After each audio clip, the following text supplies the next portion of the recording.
So yun guys, nilabas na natin ulit yung ating Sniper 155. Siguro mga ilang buwan na rin tong hindi nagamit. Ngayon lang siya ulit nalabas. So ipapakita ko sa inyo guys kung ano yung mga napalitan na natin or naidagdag na natin dito sa Sniper natin. So unang-una itong side mirror. Ayan, makikita nyo. Smoke side mirror. Ang likod niya parang meron siyang carbon fiber. Napakaliwanag ng kuha niyan guys. Ayan. Tapos naglagay din tayo dito ng handguard. Galing sa TikTok lang yan, plastic na handguard. Tapos naka shifter na rin tayo na RCB. Hindi ko alam anong series to, S2 yata to.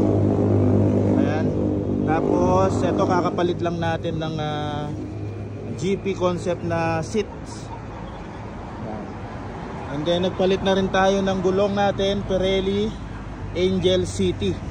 Yung size nito guys 120 by 70 by 17. Ito yung stock size lang to, yung harap at saka likod. Ayan. And then ano pa ba yung napalitan natin dito? Nagpalit na rin tayo ng pipe.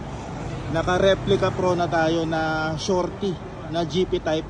Kaso ang problema guys, wala akong bracket na makita. Baka may masasuggest kayo na bracket para dito sa ating shifter. Single shifter na RCB na S2 yata ito. I'm not sure kung anong series to.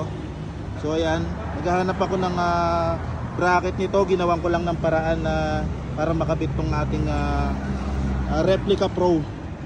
Ayun, sana madagdagan pa yung upgrade natin. Abang-abangan nyo sa susunod nating mga vlogs. Ayan o.